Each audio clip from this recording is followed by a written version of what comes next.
Bonjour à tous, on se retrouve pour un nouveau direct sur BFM2. 6 mois depuis la détention de l'écrivain franco-algérien Boualem Sansal qui est détenu en Algérie. Pour en parler, nous sommes avec Arnaud Benedetti. Bonjour et merci d'être avec nous. Vous êtes le rédacteur en chef de la revue politique et parlementaire, professeur associé à la Sorbonne Université. Alors dans votre dernier édito publié récemment, vous écrivez que votre ami, votre collègue est retenu par la dictature algérienne. C'est ainsi que vous le représentez. Est-ce que vous avez des nouvelles justement de Boualem Sansal?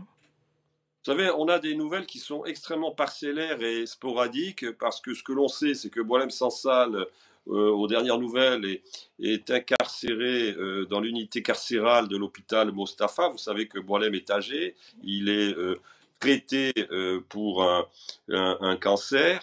Mais nous n'avons pas, si vous voulez, de nouvelles à la fois sur le nom de ces médecins, sur la nature des soins qui lui sont prodigués. Donc nous restons évidemment, encore une fois, à ce stade, comme nous l'étions il y a quelques semaines, totalement préoccupés et inquiets, parce que Boilem est un homme qui est fatigué, qui évidemment est malade et qui n'a pas sa place évidemment en prison. Un homme malade, affaibli, vous l'avez dit. Ces 2 filles, ont réagi, via l'AFP, hein, avec un sentiment d'impuissance totale. C'est ce qu'elles ressentent. Est-ce que c'est aussi ce que vous ressentez? Est-ce que le gouvernement français, avec, Bruno Retailleau et Emmanuel Macron, ont fait assez depuis les 6 mois d'incarcération? Alors nous, au niveau du comité de soutien, bien évidemment, on est inquiet, préoccupé, mais on reste totalement combatif, totalement mobilisé. Et ce que l'on souhaite maintenant, c'est que, en effet, le gouvernement français passe la vitesse supérieure pour que l'Algérie et surtout le régime algérien comprennent qu'il s'est lui-même mis dans une situation qui est extrêmement difficile sur le plan du respect des droits humains.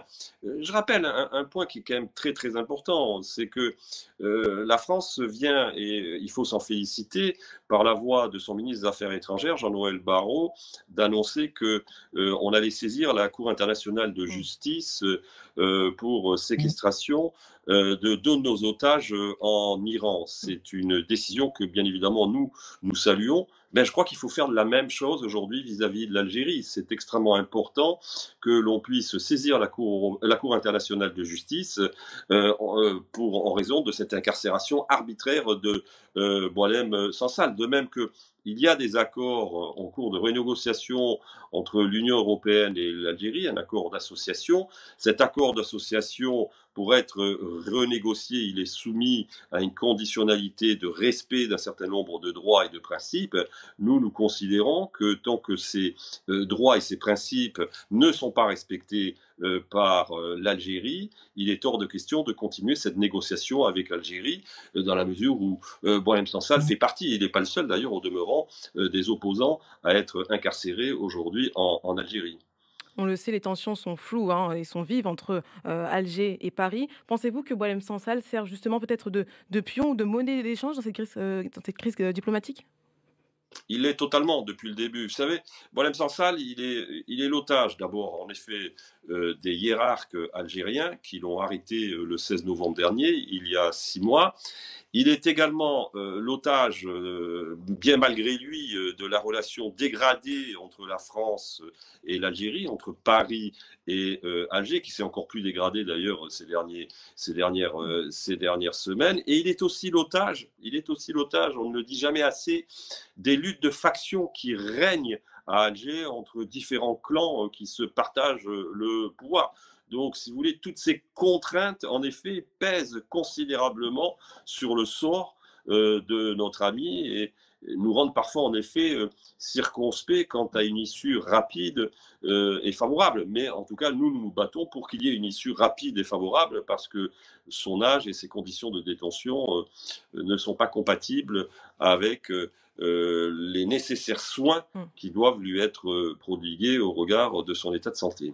Vous parliez tout à l'heure, hein, de Jean-Noël Barrot, le ministre des Affaires étrangères. L'Assemblée nationale a voté une résolution pour sa libération il y a quelques jours. Est-ce que ça fait avancer les choses? Est-ce que c'est positif dans votre combat? Ah, écoutez, c'est très important. Nous avons bien évidemment beaucoup poussé pour que cette proposition de Mmh. résolution soit majoritairement adoptée à l'Assemblée nationale, malgré quelques votes contre. Il faut considérer que... Attendez. On vous entend toujours, allez-y, on vous entend, Arnaud Benedetti.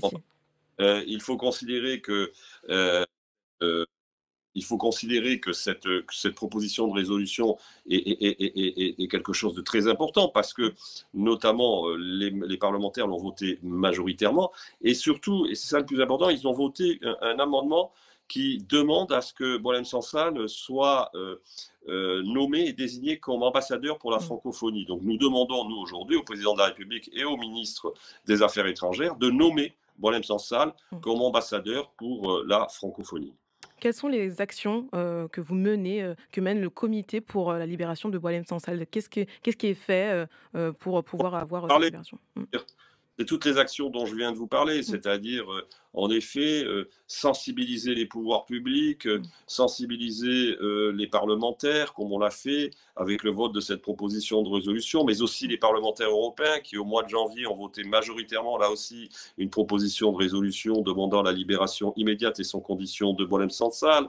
Mmh. C'est mobiliser, évidemment, les élus locaux. Beaucoup de mairies, aujourd'hui, sont en train de se mobiliser. À Paris, plusieurs mairies d'arrondissement ont affiché le portrait de Boualem Sansal. Nous aurons des événements qui se dérouleront dans plusieurs villes de province, à Montpellier le 4 juin prochain, à Toulouse le 1er juillet prochain, à Cholet, la ville de Cholet, qui va être la première ville, il faut le noter, à baptiser une place Boualem Sansal. Vous savez, dans ce genre de combat, il y a deux lignes. Il y a ceux qui vous disent qu'il ne faut pas trop en parler et Mmh. ceux qui vous disent qu'il faut en parler. Nous sommes plutôt, vous l'avez bien compris, alignés sur cette ligne. Il faut en parler en permanence parce que le risque que nous encourons, c'est que finalement le sépulcre de l'indifférence recouvre le cas de Boualem Sansal et c'est ce que cherchent d'une certaine manière ceux qui l'ont arrêté. Mmh. Ils espèrent que nous n'en parlerons plus ici, en France et ailleurs. Or, il est extrêmement important que l'on puisse rendre toujours plus visible. Les Tchèques, vous savez, les deux filles de Boualem Sansal Oui, sont tchèques. ils vivent en République Euh, tchèque, oui. et Mmh. il vient de recevoir un des grands prix de la littérature tchèque il y a moins de 24 heures. Donc tout ce qui concourt à l'internationalisation et à Mmh. l'européanisation de son cas va dans le bon sens pour précipiter une libération que l'on souhaite évidemment la plus rapide possible. Dans la continuité, on a aussi appris que l'écrivain, Kamel, Daoud est aussi visé par 2 mandats internationaux, pour son roman Ouris, interdit dans son pays en Algérie. Pensez-vous qu'il y a justement un lien de cause à effet? Est-ce que les écrivains, sont privés justement de liberté avec le cas Sansal et également le cas, Daoud? Oui, tout à fait. Nous soutenons évidemment Kamel Daoud, qui est un ami et qui est membre du comité de soutien, qui vient de se voir Mmh. notifier 2 mandats d'arrêt internationaux pour des motifs aussi fantaisistes que fallacieux. Il est aujourd'hui victime, Kamel Daoud, d'un acharnement politico-judiciaire de la part du pouvoir algérien. Mais en effet, le pouvoir algérien a décidé de mener une chasse à toute voix critique, c'est-à-dire toute voix qui aujourd'hui émet un certain nombre de réserves, y compris parfois des réserves qui peuvent être émises sur un ton de très grande prudence, toutes ces voix-là doivent être poursuivies au nom d'une concorde nationale totalement fantasmatique, mais peu importe. En tout cas, c'est la réalité. Beaucoup d'intellectuels, beaucoup de journalistes, beaucoup de dessinateurs et de caricaturistes, par exemple, sont aujourd'hui poursuivis en Algérie et quand ils sont exilés et réfugiés politiques, comme ils le sont en France, ils sont parfois condamnés à de lourdes peines de prison par contumace. C'est par exemple le cas de ce jeune caricaturiste algérien, Giles Haïnouche, qui a été condamné à 10 ans de prison pour offense au chef de l'État et 20 années supplémentaires en raison de l'article 87 bis du Code de procédure pénale algérien qui permet aujourd'hui de poursuivre sur des motifs toujours un peu plus élargis n'importe quel opposant au régime algérien. Alors si vous avez un dernier mot peut-être, comme, les filles, de Boualem Sansal qui vont adresser un mot au chef de l'État, une lettre ouverte, qu'est-ce que vous pouvez dire justement au gouvernement français et à Emmanuel Macron pour la libération de cet écrivain? Nous, ce que nous demandons aujourd'hui aux autorités françaises, et depuis le premier jour, c'est d'utiliser tous les leviers, quels qu'ils soient.